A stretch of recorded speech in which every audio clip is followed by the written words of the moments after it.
Hi అండి, నేను ఝాన్సీని, మీ Jhansi channel నుండి మాట్లాడుతున్నాను. ఈరోజు మనం గోధుమ రవ్వతో ఉప్మా చేసుకుందామండి. అది ఎలా అంటే ఇప్పుడు అంతా ఫైబర్ యాడ్ చేసి వండుకోమంటున్నారు కదా అన్నిట్లో. అలా ఇప్పుడు మనం గోధుమ రవ్వలో కూడా అన్ని రకాల మన ఫైబర్ కంటెంట్ ఏమేమి ఉన్నాయో చూసుకుని అవన్నీ వేసుకున్నామండి. ఇవేమో తాలింపు దినుసులు కదా, ఆవాలు, మినపప్పు, శనగపప్పు, పల్లీలు వేసుకునే వాళ్ళు కొంచెం జీడిపప్పు కూడా వేసుకోవచ్చు అనుకోండి.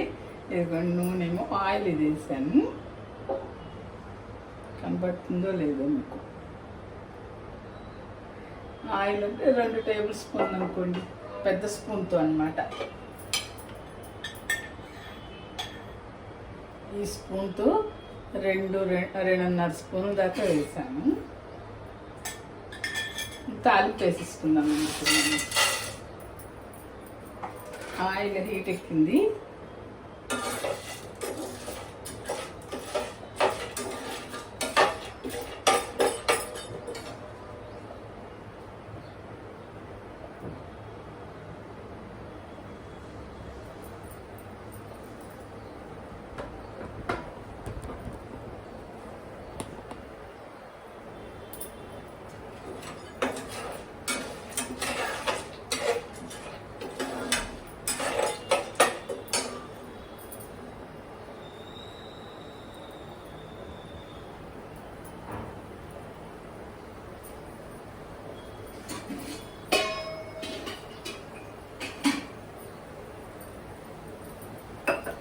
ఈ తాలింపు దినుసులు వేగుతున్నాయి కదండి.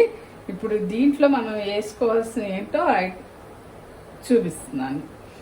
కొంచెం మనం మామూలుగా ఉట్టి రవ్వ ఉల్లిపాయలతో కాకుండా ఉప్మా ఇప్పుడు కొంచెం ఫైబర్ కంటెంట్తో అనుకున్నాం కదా, దానికి ఇవి చూడండి ఫ్రెంచ్ బీన్స్, ఇవి ఫ్రెంచ్ బీన్స్, ఇవి గ్రీన్ పీస్, ఉల్లిపాయ ఒక 6-7 పచ్చిమిరపకాయలండి. అంటే ఈ రవ్వకి సరిపడా అన్నమాట. 3/4 గ్లాస్ చేస్తున్నాను నేను. ఉల్లిపాయ, పచ్చిమిరపకాయలు, ఇదేమో అల్లం ముక్కలు కొంచెం కట్ చేసి ఒక అంత ముక్క కట్ చేశానండి. కరివేపాకు తాలింపుకి ఇవి. ఇప్పుడు మనం ఇంకా ఇష్టమైన వాళ్ళు దీంట్లోకి వస్తా ఒక టమాటా, క్యారెట్, కార్న్ కూడా వేసుకోవచ్చండి. తీపి కొంచెం ఇష్టమైన వాళ్ళు. మాకు కొంచెం క్యారెట్, కార్న్ విడిగా అయితే తింటాం కానీ ఉప్మాలో నచ్చదు, అందుకనేసి నేను ఉప్మాలో వేయట్లేదండి. ఇప్పుడు మనం తాలింపు దినుసులు అన్నీ దాంట్లో వేసాం కదా, కరివేపాకు వేస్తున్నాను.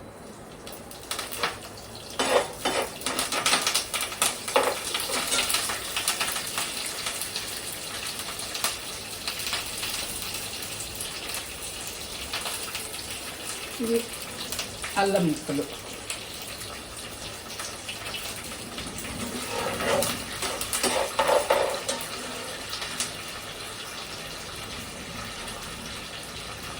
నెక్స్ట్ ఉల్లిపాయ, పచ్చిమిరపకాయలు వేస్తున్నామండి.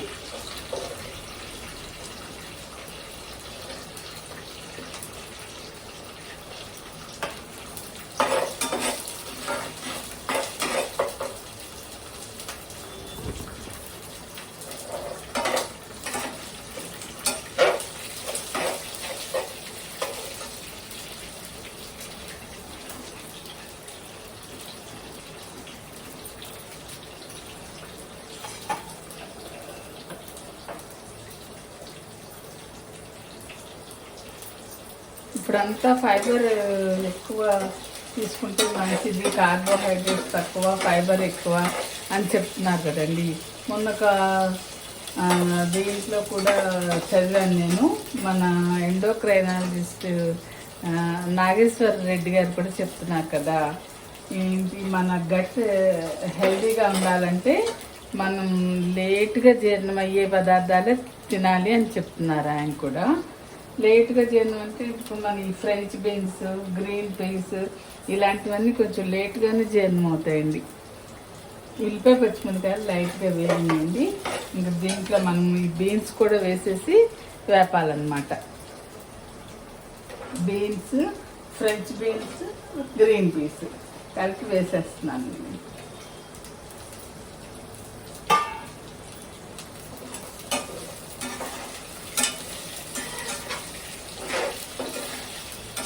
ఇది వరకు మనకి తేలిగ్గా జీర్ణమయ్యే ఆహారం తీసుకోవాలి అన్నట్టు చెప్పేవాళ్ళు కదండి.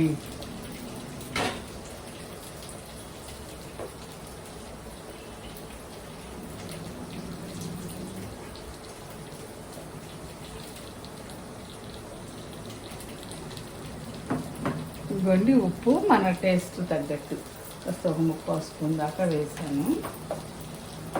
ఇదివరకు తేలిగ్గా జీర్ణమయ్యే ఆహారం తీసుకోవాలన్నట్టుగా చెప్పేవాళ్ళు అన్నమాట. కానీ ఇప్పుడు డాక్టర్స్ చెప్పడం ఏంటంటే మనకి ఎంత లేట్గా అరిగితే, నెమ్మదిగా అరిగితే మన బ్లడ్లోకి గ్లూకోజ్ అవి నెమ్మదిగా వెళ్తాయట. దానివలన షుగర్ పేషెంట్స్కి కూడా షుగరు పెరగదంటండి. అందుకని కంపల్సరీ ఇలాంటి ఉప్మాలు అవి చేసుకున్నప్పుడు ఇలాంటి ఫ్రెంచ్ బీన్స్, గ్రీన్ పీస్, నచ్చిన వాళ్ళు క్యారెట్, స్వీట్ కార్న్ కూడా అండి, కొంతమంది టమాటా కూడా వేసుకుంటారు. ఇంకా మన ఇష్టం అన్నమాట. ఇవైతే తీపి రాకుండా మామూలుగా కొంచెం ఘాటుగానే ఉంటాయి కాబట్టి ఇవి వేస్తున్నాను నేను. ఆ క్యారెట్, టమాటా లాంటివి నేను వేయడం లేదండి. ఇది కొంచెం మనం మగ్గనివ్వాలండి. ఇది ఫ్రెంచ్ బీన్స్ అది కొంచెం మగ్గనిస్తే కానీ రుచిగా ఉండు, లేకపోతే అంత బాగుండదు పచ్చి పచ్చిగా ఉంటే.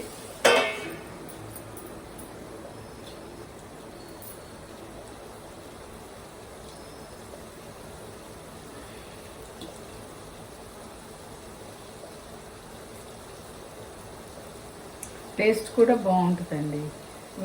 కొంతమంది ఉప్మాల్లో కొద్దిగా అంటే ఇప్పుడు మామూలు నెయ్యి కంటే ఆవు నెయ్యి వాడమంటున్నారు కదా, ఆవు నెయ్యే మంచిది అంటున్నారు. వేసుకుంటే ఒక స్పూను మనం ఆయిల్ తగ్గించి ఆవు నెయ్యి కూడా వేసుకోవచ్చండి.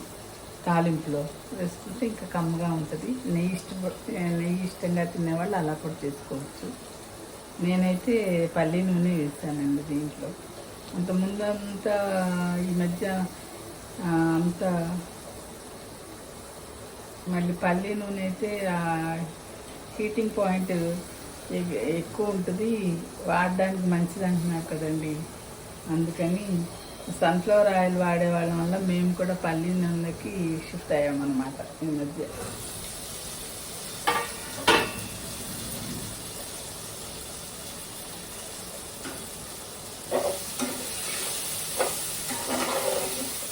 కాస్త మగ్గినాయండి ఇవి. ఇప్పుడు ఏం చేస్తానంటే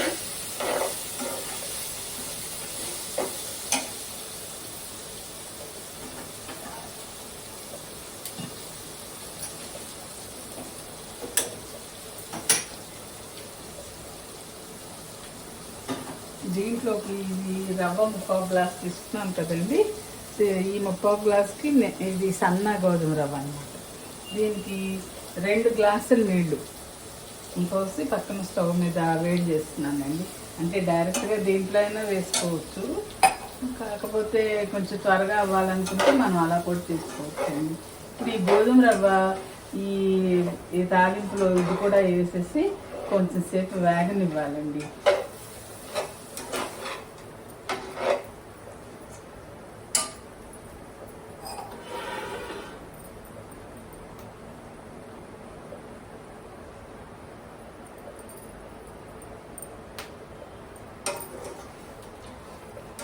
ఆ రవ్వ కొంచెం తెల్లగా అయినట్టు అవుతుంది అన్నమాట వేగితే. అలా వచ్చే వరకు ఒక 2-3 నిమిషాలు వేయించి అప్పుడు మనం నీళ్ళు పోసి మూత పెట్టేసామనుకోండి, ఇంకా అది కొంచెం ఒక 10 నిమిషాల్లో మగ్గిపోతుంది, ఉప్మా రెడీ అయిపోతుంది అన్నమాట.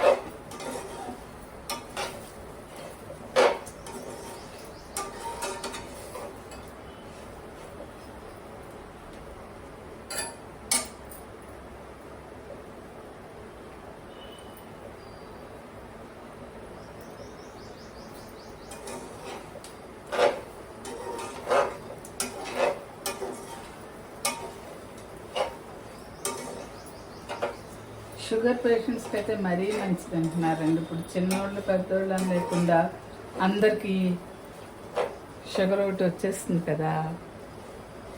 షుగర్ పేషెంట్స్ అని ఇలా తినాలని నేను లేదు, అందరం తింటే మంచిది. ఇప్పుడు కొంచెం రవ్వ అంతా కాస్త తెల్లగా అయినట్టు అవుతుందండి. అప్పుడు మనం ఈ నీళ్ళు పోసేసుకుని మూత పెట్టేసుకోవాలి.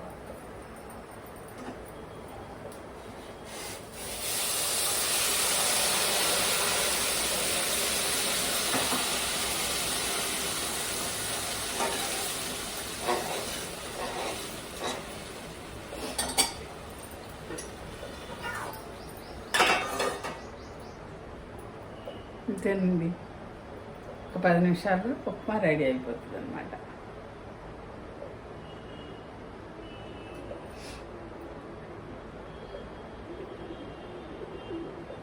ఈ ఉప్మా వేడివేడిగా తింటేనే బాగుంటుందండి. చల్లారినా బాగోదని కాదు, కానీ వేడిగా తింటే ఆ టేస్ట్ వేరు కదా. ఒకవేళ మనకి టైం లేక అలా అన్న కొంచెం ఒక నిమిషం ఓవెన్లో పెట్టుకుని చల్లారిపోతే కనుక ఒక నిమిషం ఓవెన్లో వెయిట్ చేసుకున్నా తినచ్చు, లేట్ అయితే కనుక తినడం. అయితే ఈ గోధుమ ఉప్మా బొంబాయి ఉప్మా లాగా ఉండకట్టదండి. బొంబాయి ఉప్మా అయితే మనం వేసేటప్పుడే చాలా జాగ్రత్తగా కదుపుతూ ఇచ్చేయాలి, అదంతా బాల్స్ లాగా అయిపోయి ఉండగట్టేస్తుంది. కానీ గోధుమ ఉప్మా సేమియా ఉప్మా అలా ఏం కట్టవు, వేసేసి మామూలుగా కలిపి పెట్టేయచ్చు. బొంబాయి ఉప్మాకైతే కొంచెం జాగ్రత్తగా వేసేటప్పుడే దారగా పోస్తూ కదుపుతూనే వేయాలి, అప్పుడే బాగుంటుంది.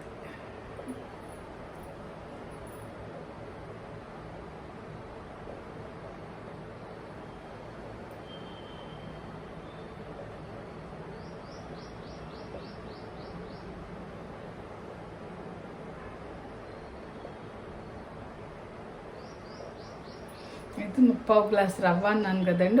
ఒక గ్లాస్ తీసుకున్నాను అంటే మామూలుగా అయితే ఒక గ్లాస్కి 2.5 గ్లాసులు నీళ్ళు పోయాలన్నమాట. నేను గ్లాస్ పోసాను కదా, రవ్వ తక్కువ తీసుకున్నాను కాబట్టి. అదే గ్లాసు రవ్వ తీసుకున్నాం అనుకోండి 2.5 గ్లాసులు. ఇంకా కొంచెం మెత్తగా సాఫ్ట్గా కావాలని అంటే 3 గ్లాసులు కూడా పోసేసుకోవచ్చు. బాగా పెద్దవాళ్ళు ఉండి కొంచెం పళ్ళు ప్రాబ్లమ్స్ అవి ఉన్నవాళ్ళు అయితే 3 గ్లాసులైనా పోసేయచ్చు, బాగుంటుంది. మెత్తగా ఉండి టేస్ట్లో ఏం తేడా రాదండి. నేనైతే ఇప్పుడు 1కి 2.5 పోసినట్టు లెక్క అనమాట. అంటే 3/4 గ్లాసు రవ్వకి 2 గ్లాసులు పోసాను నీళ్ళు.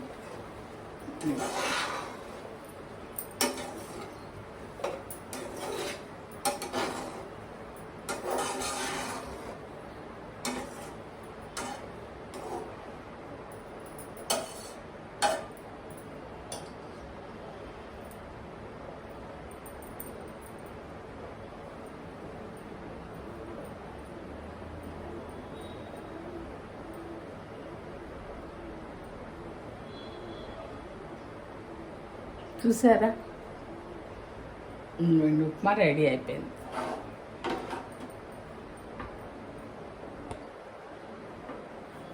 ఉప్మా రెడీ అయింది.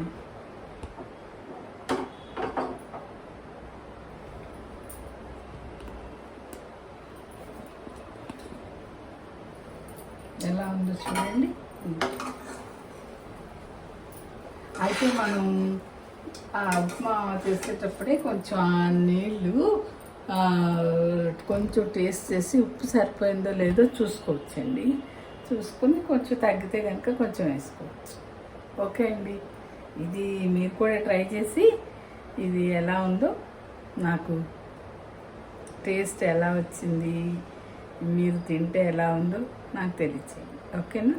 థ్యాంక్ యూ అండి.